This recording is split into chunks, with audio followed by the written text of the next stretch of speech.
को आदेश दिया उसका आदेश का पालन किया होगा। और आश्चर्य और ताज्जुब की बात यह है कि देहरादून के एसएसपी वहां से मुश्किल से 10 मीटर की दूरी पर मौजूद थे और वहां पर जिलाधिकारी स्वयं जो है कि देहरादून के मौजूद थे, यानी देहरादून का पूरा प्रशासन मौजूद था। और जहां पर यह घटना हो रही है उस घटना से 500 मीटर 300 मीटर के अंदर विधानसभा है, वहां पर पूरी कैबिनेट बैठी हुई है, पूरे विधायक वहां पर बैठे हुए हैं। और ये तो एक इतनी निरंकुशता इन अधिकारियों की हो गई कि मुख्यमंत्री जी ने कह दिया जांच के आदेश देता हूं। जांच इसमें क्या होती है? हमारा तो बड़ा विनम्र निवेदन मुख्यमंत्री जी से है कि तत्काल पहले जांच से पहले जो भी उच्च अधिकारी देहरादून में इस तरह के हैं उन अधिकारियों को तुरंत हटाया जाना चाहिए। जब तक वो अधिकारी नहीं हटेंगे तब तक तो ये जांच हो ही नहीं सकती, निष्पक्ष जांच होने का प्रश्न ही खड़ा नहीं होता है। जिस तरह से जिलाधिकारी और पुलिस अधीक्षक महोदय के दोनों अधिकारियों के जिस तरह से अभी बाइटें आई हैं उससे तो कहीं लगता ही नहीं, हो तो बहुत ही हल्के में इस विषय को ले रहे हैं। रविंद्र खाती जी के पास चलूंगा मैं। रविंद्र खाती जी, आप प्रदेश महामंत्री उत्तराखंड शिक्षा मित्र महासंघ के हैं, मुझे बताइए जब नामधारी की नियुक्ति कैसे हुई, उस फाइल में कितने कितने लोगों के किन किन नेताओं के सिफारिशी पत्र लगे थे, इसकी जांच के लिए समाचार प्लस ने मुख्यमंत्री जी से निवेदन किया। तब मुख्यमंत्री जी कहते हैं नहीं जांच की जरूरत नहीं है, सब ठीक चल रहा है। निहत्थे शिक्षकों के ऊपर इस तरह से लाठियां भांजी गई, कई शिक्षकों के सर फूटे, पुरुष पुलिस वालों ने महिलाओं के साथ, महिला शिक्षा मंत्रियों के साथ जिस तरह से मारपीट की, यह अपने आप में बहुत शर्मनाक है। और हमारे साथ प्रदेश के शिक्षा मंत्री श्री मंत्री प्रसाद नैथानी साहब जुड़ गए हैं। नैथानी साहब, आज मैं आपका स्वागत अपने चैनल पर नहीं करूंगा क्योंकि आज का जो मौका है वो रवायतों को निभाने का नहीं है। महिला शिक्षा मित्रों के ऊपर देहरादून की बहादुर पुलिस ने लाठियां क्यों चलाई? ये लोग ऐसा कौन सा आतंकवादी काम कर रहे थे? इनसे क्या लॉ एंड ऑर्डर खराब हो रहा था? देखिए, ऐसा है, हम तो विधानसभा में थे और सत्र में बिजी थे, तो जो ये लाठीचार्ज हुआ इस पे गवर्नमेंट की तरफ से हमने जो है वो न्यायिक जांच के आदेश कर दिए हैं सरकार ने। और जो इस तरीके से जिसने भी किया है वो, अरे भाई आप सरकार में हैं, आप बताएंगे किसके आदेशों पर लाठियां चली? पुलिस वाले खुद अपने मन से तो लाठियां नहीं चलाते ना, ऊपर से किसने आदेश दिया?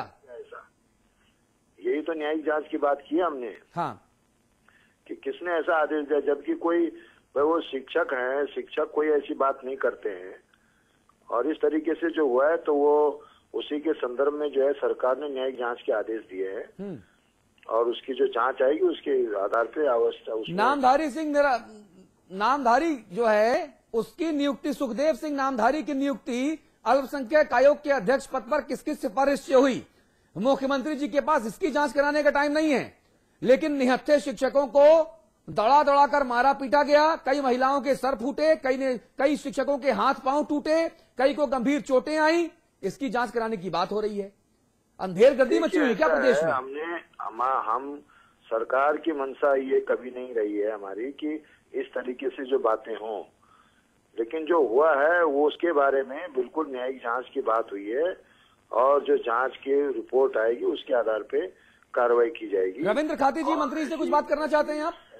जी बिल्कुल, मैं माननीय मंत्री से ये पूछना चाहता हूं कि इस प्रदेश के जो शिक्षा मित्र हैं विगत 6 माह से अपनी मांगों को लेकर के आपके समक्ष आ रहे हैं, माननीय मुख्यमंत्री से दरखास्त लगा चुके हैं और इस संबंध में आपके द्वारा केवल एक ही छलावा किया जा रहा है कि मैं शिक्षा मित्रों की मांग को अनुपूरक बजट में ले जा रहा हूं। विगत 6 माह से हम इस बात पर चुप हैं। जब आपके समक्ष बात की गई तो आपने कहा कि अभी कोई अनुपूरक बजट नहीं है, राज्य का वित्त खाली है और हम केवल आपका 500 रुपए बढ़ाते हैं। फिर आप कहते हैं कि हम 1000 रुपए बढ़ाते हैं। ये कोई बार्गेनिंग वाला सौदा नहीं है, हम किसी भैंस को खरीदने इस प्रदेश में नहीं जा रहे हैं जो हम बार्गेनिंग करेंगे। मंत्री जी जी रविंद्र खाती जी हैं जी। ये तो खुद हमने ही इस बात को कहा कि इनके जो सैलरी है वो 15,000 तक होनी चाहिए, ये तो खुद मैंने कहा है। तो फिर क्यों नहीं हुई? फिर आज की नौबत क्यों आ गई? माननीय मंत्री जी, अगर आपने सहमत जताई है फिर क्यों आपने दूसरे दिन 500 की बात की है? आप कौन बोल रहे हैं? ये रविंद्र खाती जी हैं, आप प्रदेश महासचिव हैं उत्तराखंड शिक्षा मित्र महासंघ के। अच्छा, तो खाती जी से तो बात हुई थी हमारी। जी माननीय मंत्री जी, मैं आपसे पूछना चाह रहा हूँ, आप विगत 6 माह से कह रहे हैं मैं अनुपूरक बजट में ले जा रहा हूं आपकी मांग को, क्या आप अनुपूरक बजट में हमारे लिए 500 रुपए मांग रहे हैं? अनुपूरक बजट की तो बात हुई थी, उसी आधार पे तो बात कर रहे हैं। वो पूछ रहे हैं क्या सिर्फ आप 500 रुपए मांग रहे हैं? नहीं 500 की बात नहीं हुई। 500 तो वित्त ने कहा कि 500 के आधार, मैंने कहा 500 में कोई बात नहीं होती है जी। सुरेश जोशी, सुरेश सुरेश जोशी हमारे साथ हैं, आप वरिष्ठ भाजपाई नेता हैं। सुरेश भाई कुछ पूछना चाहते हैं? नहीं, मैं माननीय मंत्री जी से दो मेरे विषय हैं, क्योंकि नैथानी जी काफी वरिष्ठ नेता हैं और वरिष्ठ मंत्री प्रदेश के हैं और इनका एक अच्छा अनुभव है, और विशेष करके जो इस प्रदेश के बेरोजगार हैं, जो युवा हैं, उनके बारे में इनके एक अच्छा अध्ययन भी इनका है। एक तो विषय यह है कि भाई आखिर आपके शिक्षा मंत्री रहते रहते इस तरह का विषय आना, ये अपने आप में एक बड़ा दुखद है। और साथ ही दूसरा मेरा विषय यह है कि भाई क्या जो आप जांच की बात कर रहे हैं, आपने कहा कि भाई जांच होगी, इन अधिकारियों के रहते हुए, जिन अधिकारियों के कार्यकाल में, जिन अधिकारियों की देखरेख में और जिन अधिकारियों के संरक्षण में ये बर्बरतापूर्वक घटना हुई है, क्या उन अधिकारियों के रहते हुए निष्पक्ष जांच हो सकती है? क्या इससे माननीय मंत्री जी या मंत्री जी की सरकार सहमत है? कहा जाएगा उसमें जो जांच होगी वो न्यायिक जांच जो है, उसमें कोई और अधिकारी होंगे, इन अधिकारियों का तो कोई मतलब ही नहीं है। नहीं, आप सपोर्ट तो देखो, न्यायिक माननीय मंत्री जी, न्यायिक जांचें जब भी होती हैं, न्यायिक जांच के लिए कोई उसका जो इंफ्रास्ट्रक्चर है, आगे इंफ्रास्ट्रक्चर यही रहेगा और इस इंफ्रास्ट्रक्चर के मुखिया यही रहेंगे, यही एसएसपी रहेंगे, यही जिलाधिकारी रहेंगे। तो क्या इनके रहते हुए, मेरा आपसे ये नहीं है कि आप इनको हटाएंगे या नहीं हटाएंगे, सवाल इस बात का है कि क्या आप अपेक्षा करते हैं कि इनके रहते हुए निष्पक्ष जांच हो सकती है? एक विषय। और दूसरा विषय यह है कि भाई जो 15,000 की बात आप कह रहे हैं, वास्तव में आप जैसे व्यक्ति के रहते हुए शिक्षा मंत्री अगर इन शिक्षा मित्रों को 15,000 का मानदेय अनुपूरक बजट में नहीं मिल सकता है, तो आगे क्या हम विश्वास कर सकते हैं कि आगे ये विषय आएगा? लेकिन जो इतना महत्वपूर्ण विषय था, आप भी उसको स्वीकार कर रहे हैं और आप शिक्षा मंत्री हैं और वरिष्ठ कैबिनेट मंत्री प्रदेश के हैं। अगर आप ही जो है कि अनुपूरक बजट में ला करके इसको पारित नहीं करा पा रहे हैं, तो आखिर ये किस दरबार में जाएंगे? अब इनके लिए कौन सा दरबार ऐसा बचा है कि जाएंगे? देखिए मेरी बात सुनिए, ये बिल्कुल गलत तर्क है। हमारी सरकार पूर्ण रूप से इनके समर्थन में रही है। आगे भी हमने जो बढ़ा, क्योंकि जो थोड़ा फाइनेंशियल दिक्कत की बात आई, वित्त ने ये कहा कि एक व्यक्ति का 15,000 रुपया बढ़ाते हैं तो 2 करोड़ रुपया पर मंथ के हिसाब से और 24 करोड़ रुपया वार्षिक के हिसाब से इसका बजट कैलकुलेशन करके ही हम बढ़ा सकेंगे। तो इसमें समीक्षा होनी बाकी है जी। मंत्री जी, समीक्षा के हिसाब से मैंने खुद बुला करके इनसे बात की। मंत्री जी, हमने तो खुद पहल की है इनके मामले में। मुख्यमंत्री जी और शिक्षा मंत्री जी की जो बैठक हुई है, क्या उस बैठक का जो निर्णय हुआ है वो इस निर्णय तक पहुंच गए हैं कि शिक्षा मंत्रियों को आने वाले समय में राहत मिलने वाली है और जिस विषय को लेकर के बैठे हैं ये विषय नहीं होने वाला है? और मुझे तो एक आशंका ये लगती है कि जिस तरह से अभी बयान आ रहे हैं उच्च अधिकारियों के, ये न्याय तो जो अपने न्यायिक जांच की बात कही है वो तो होगी या नहीं होगी ये कहना बड़ा मुश्किल है, लेकिन जितने शिक्षा मंत्री पिटे उल्टे इन पे मुकदमे कल दर्ज हो जाएंगे। जिस तरह से उन्होंने कहा है कि क्या इस बात से माननीय मंत्री जी आश्वस्त कराएंगे कि इन शिक्षा मित्रों पर मुकदमे नहीं लगेंगे? अभी तो इन पर उल्टे मुकदमे लगेंगे कि इन्होंने पुलिस के साथ मारपीट की है। ठीक बात है, ठीक बात है। आपका जो बयान आ रहा है, बताइए मंत्री जी। कह रहे थे कि शिक्षा कुछ नहीं लगेंगे, वो बात हो चुकी है। जिन पे मुकदमे की बात आई है, विड्रॉ की बात हुई है कि वो तत्काल हटेंगे, और जो जिनके साथ इस प्रकार की नाइंसाफी हुई है, इंसाफी की बात हम चाहते हैं। इस तरीके से जो बातें आते हैं जनता के मोमेंट के साथ, इस प्रकार की घटना का तो मैं तो पहले ही विरोधी रहा हूं। आप विरोधी रहे हैं, लेकिन आपके शासनकाल में किस तरह से शिक्षा मित्र महिला पुरुषों को पटक पटक कर मारा पीटा गया। कुछ एक तस्वीरें इतनी शर्मनाक हैं। एक 2 स्टार दरोगा एक शिक्षा मित्र की छाती पे लात मारता है, वो गिरता है, उसके बाद लाठी लेके पिल जाते हैं उसके ऊपर वर्दीधारी। कितनी शर्मनाक, कितनी विभत्स, घिनौनी तस्वीरें हैं ये। और विजय बहुगुणा जी की सरकार के लिए आज का दिन काले दिन के तौर पर, कोई याद रखे चाहे ना रखे, व्यक्तिगत तौर पर इन तस्वीरों को देखने के बाद मैं तो जरूर याद रखूंगा। अमिताभ जी, संपादकीय टिप्पणी। देखिए 2-3 बातें हैं यहां। एक तो सबसे पहले मंत्री जी ने कहा कि ये पता लगाएंगे कि किसके आदेश पर लाठी चली। अगर इसके लिए जांच करा रहे हैं मंत्री जी, तो फिर मैं मंत्री जी से असहमत हूं। मैं कड़े शब्द का इस्तेमाल नहीं करूंगा बहुत, मैं इसलिए शालीनता से करूं, मैं असहमत हूं, क्योंकि मैं जानता हूं कि सरकार को यह पता करने में कि किसने हुक्म दिया लाठी का 3 मिनट से ज्यादा नहीं लगते। 3 मिनट से ज्यादा सरकार को नहीं लग सकते ये पता करने में कि किसके हुक्म से लाठी चली। और अगर इतना भी पता नहीं कर पाए तो सरकार काएगी और सरकार में जो लोग बैठे वो क्यों रहे सरकार में, एक प्रश्न। दूसरा, इस देश ने कालिदास के समय में देखा कि कण्व के आश्रम में दुष्यंत जाते हैं तो मुकुट और पादुका रथ में छोड़कर कई फरलांग दूर रथ खड़ा करके पांव पांव आचार्य के आश्रम जाते हैं। ये वो देश जहां कबीर ने लिखा कि गुरु गोविंद दो खड़े काके लागू पाए, बलिहारी गुरु आपकी गोविंद दियो बताए।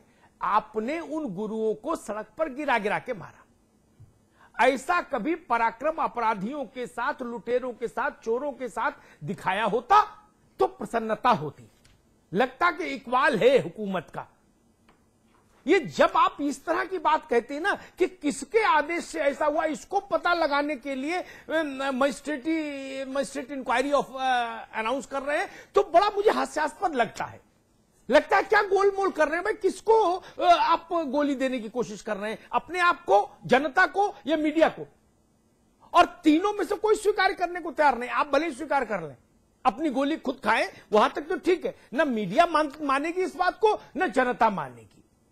इतने दिनों से जो लोग संघर्षशील थे उनके साथ शांतिपूर्ण समझौते का रास्ता क्यों नहीं निकाला गया? ये किसकी जिम्मेदारी थी? ये जिम्मेदारी थी सरकार की।